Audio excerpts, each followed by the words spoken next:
So Elisabeth will share now a prophecy that she learned from Joanna Macy. The Shambhala Prophecy is a 1,200-year-old Tibetan Buddhist teaching predicting that when life on Earth faces destruction by some enemy powers, destructive technology and greed, a kingdom of warriors will emerge. So the Shambhala Warrior Prophecy goes like that. There comes a time when all life on Earth is in danger. Enemy powers have arisen. Although they waste their wealth in preparations to annihilate each other, they have much in common. Weapons of unfathomable devastation and technologies that lay waste the world.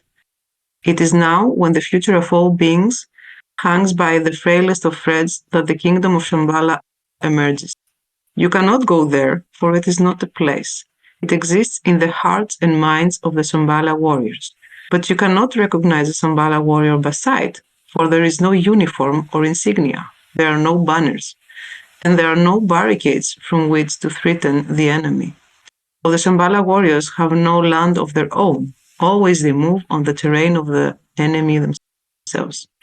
Now comes a time when great courage is required of the Shambhala warriors, moral and physical courage, for they must go into the very heart of the enemy power and dismantle their weapons. To remove these weapons, in every sense of the word, they must go into the corridors of power where the decisions are made. The Shambhala warriors know they can do this because the weapons are manomaya, man-made. This is very important to remember, John. These weapons are made by the human mind, so they can be unmade by the human mind.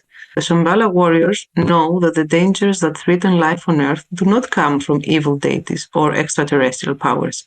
They arise from our own choices and relationships. So now the Shambhala warriors must go into training. How do they train? I asked. They train in the use of two weapons. The weapons are compassion and insight. Both are necessary.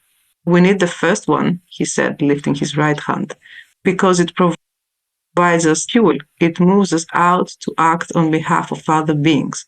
But by itself, it can burn us out.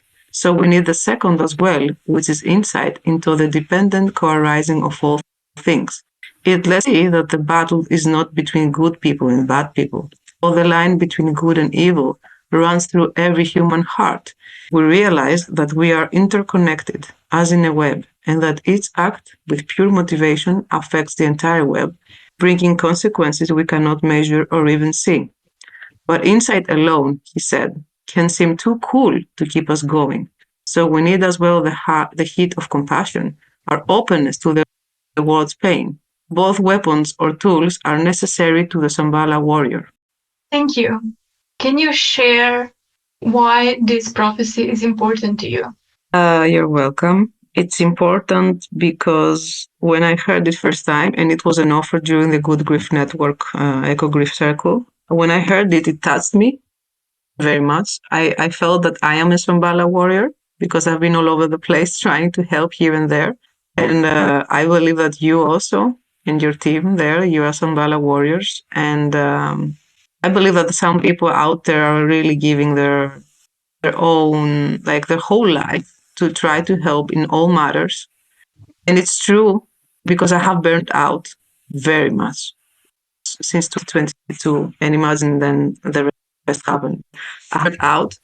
I wish someone would tell me the beginning of my activism that I had to take care for myself and take some breaks. And it's true also that the insight is important because if we have the knowledge, we can say, okay, now it's too much. Now we stop.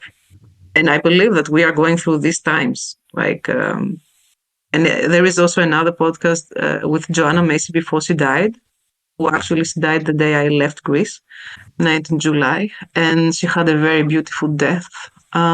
So there was a podcast with her a year before she died, and there are moments in which she's crying. She's saying, I'm not going to be here anymore. I cannot do anything else. I cannot offer. And we are living these uncertain, dark times now, and we need each other, Shambhala warriors. And Yeah, it's just it felt very much home when I heard it. Thank you. Thank you so much. You're welcome.